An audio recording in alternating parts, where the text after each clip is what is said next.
Good morning children. आज हम लोग अध्ययन करेंगे सेंटेंस के बारे में। वैसे आप लोग सेंटेंस के नाम से तो परिचित जरूर होंगे, लेकिन सेंटेंस हमारा एक बहुत ही आवश्यक और महत्वपूर्ण लेसन है इंग्लिश ग्रामर में। सेंटेंस का मतलब होता है वाक्य। सबसे पहले इसका डेफिनेशन आप लोग जानिए कि सेंटेंस का डेफिनेशन क्या है। A group of words make a complete sense is called sentence। बात बहुत सिंपल है।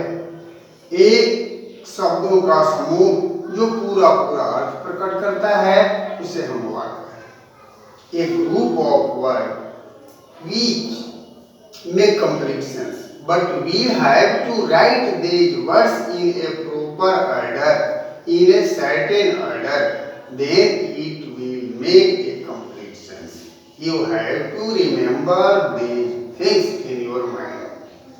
Every word should be in a proper order. तब जाकर के आपका पूरा अर्थ निकलता है। यानी वाक्य जो है एक शब्दों का समूह है जो हमें पूरा पूरा अर्थ देता है, उसी को हम वाक्य कहते हैं। जैसे कि हम लोग पार्ट ऑफ स्पीच में पढ़े थे कि शब्द के भेद 8 होते हैं। वो 8 शब्द से मिलाकर के वो 8 प्रकार के शब्द को मिलाकर के वाक्य बनते हैं। अब यही हम उन शब्दों का यूज करना है। कौन से शब्द पहले रखेंगे, उसके बाद में कौन। प्रॉपर ऑर्डर का मतलब होता है कि अर्थ देने के लिए कौन से शब्द हमारे पहले रखेंगे, यानी कर्ता हम पहले रखेंगे, पहले सब्जेक्ट रखते हैं, फिर वर्ब रखते हैं, फिर ऑब्जेक्ट रखते हैं, फिर अदर वर्ड रखते हैं। यदि इस तरह से प्रॉपर ऑर्डर में हम सजाएं तो निश्चय ही हमारा सेंस। अब यहाँ पढ़ना है हमें कि how many kinds of sentence, हमारे सेंटेंस कितने प्रकार के होते हैं। तो मुख्य रूप से सेंटेंस हमारे इंग्लिश में 5 होते हैं। सेंटेंस 5 प्रकार के होते हैं। पांचों का अलग अलग भाई सेंस है, उसका अलग अलग यूज है। ये हमें ध्यान में रखना बहुत जरूरी है। अब सबसे पहले पांचों सेंटेंस को हम लोग देखें। देखिए पहला है हमारा एसेटिव सेंटेंस। पहला है एसेटिव सेंटेंस, दूसरा है इंट्रोगेटिव सेंटेंस, तीसरा है हमारा इंपरेटिव सेंटेंस, चौथा ऑब्जेक्टिव सेंटेंस, 5वें नंबर पर एक्सक्लेमेटरी सेंटेंस।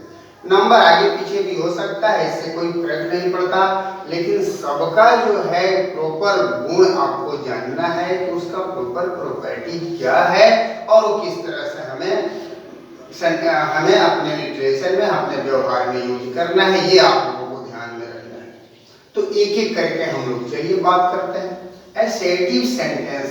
एसेटिव सेंटेंस का ऐसे मूल हिंदी होता है निश्चयवाचक वाक्य। लेकिन यह निश्चयवाचक वाक्य जो है यह 2 चरणों में अध्ययन किया जाता है।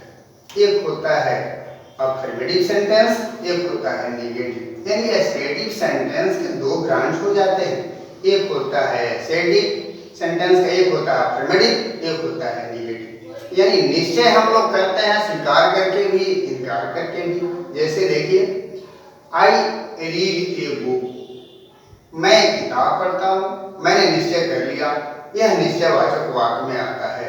और यह है स्वीकारात्मक, मैं कहने वाला जो है, कर्ता जो है, ये स्वीकार करता है कि मैं किताब पढ़ता हूँ। इसीलिए इस तरह के वाक्य को आप लोग स्वीकारात्मक, और इंग्लिश में इसी को अफर्मेटिव सेंटेंस का नाम दिया जाता है।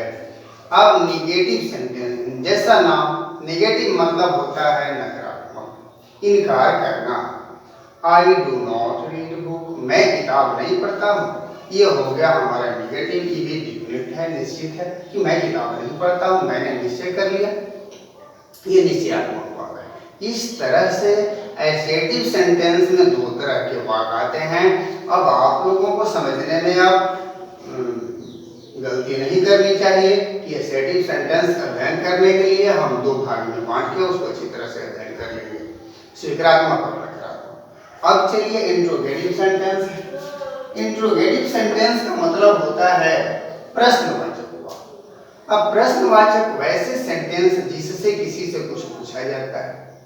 Where are you going, what do you, what is your name, ये जितने हमारे सेंटेंस हैं, लेकिन इंट्रोगेटिव सेंटेंस की पहचान है कि लास्ट में क्वेश्चन मार्क रहता है, प्रश्नवाचक चिन्ह रहता है, तब हम लोग समझ लेते हैं कि यह सेंटेंस जो है ये हमारा प्रश्नवाचक वाक्य है, प्रश्नवाचक सेंटेंस है।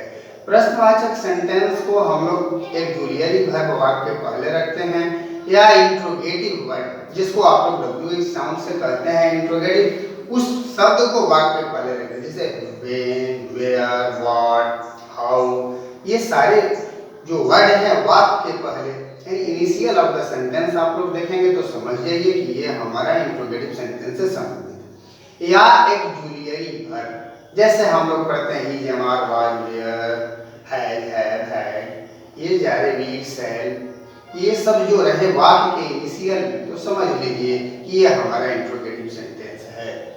और इंट्रोगेटिव सेंटेंस है तो उसके जवाब में कुछ हमें करना है, तो ये इंट्रोगेटिव सेंटेंस की पहचान है। अब आगे हम बढ़ते हैं। दो सेंटेंस तो हम लोग जान गए कि एक एसेटिव सेंटेंस और दूसरा इंट्रोगेटिव सेंटेंस, अच्छी तरह से समझ गए आप। चलिए तीसरा का हम लोग देखें। तीसरा हमारा है इंपरेटिव सेंटेंस। इंपरेटिव सेंटेंस का हिंदी देखिए थोड़ा सा गुड़ चीज है, लेकिन थोड़ा सा ध्यान आप लोगों को देना है।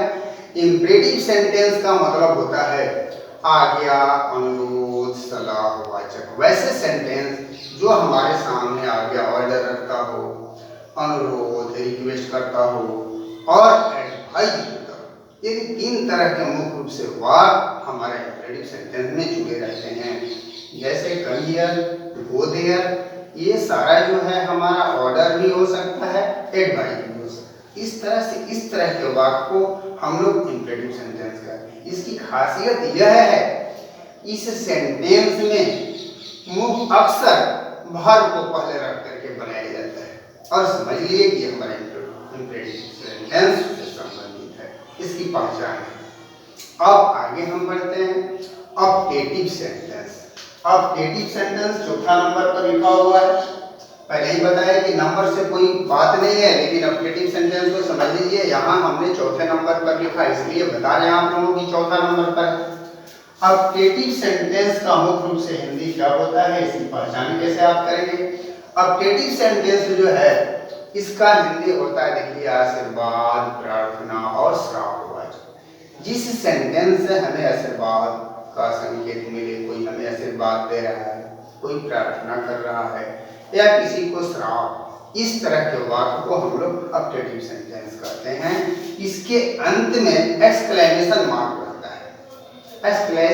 एक्सक्लेमेशन जो मार्क है, विस्मयादि बोधक जो चिन्ह कहते हैं, दो तरह के सेंटेंस में होता है।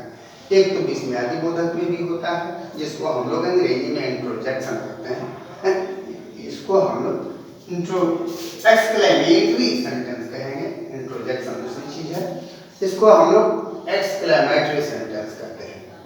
अब दोनों एक्सक्लेमेटरी सेंटेंस जो है और ऑप्टेटिव सेंटेंस, ये दोनों सेंटेंस के अंत में एक्सक्लेमेशन मार्क होता है, विस्मयादि बोधक चिन्ह जिसको कहते हैं वो रहता है।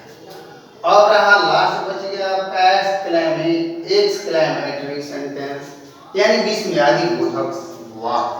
और विस्मयादि बोधक जो वाक्य है, इससे हमें सडन अचानक जो है दुख, घृणा, नफरत, शोक की भाव पैदा करता है यह सेंटेंस, उसको हम लोग एक्सक्लेमेटरी सेंटेंस कहते हैं।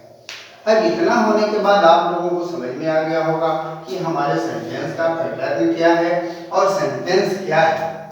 इस तरह से देखिए, सेंटेंस की यूज जिस तरह से नियम बताया गया वैसे आप समझने लगे तो हमें किसी भी ऐसे को लेख को लिखने में, कहानी को लिखने में कोई परेशानी नहीं होगी। लेकिन इतना आप लोगों को ध्यान रखना है कि किसी को सेंटेंस को लिखने में हम लोगों को किसी वर्ड को सजाने के लिए एक प्रॉपर वर्डर होना चाहिए, एक सर्टेन वर्डर होना चाहिए। आज बस इतना ही।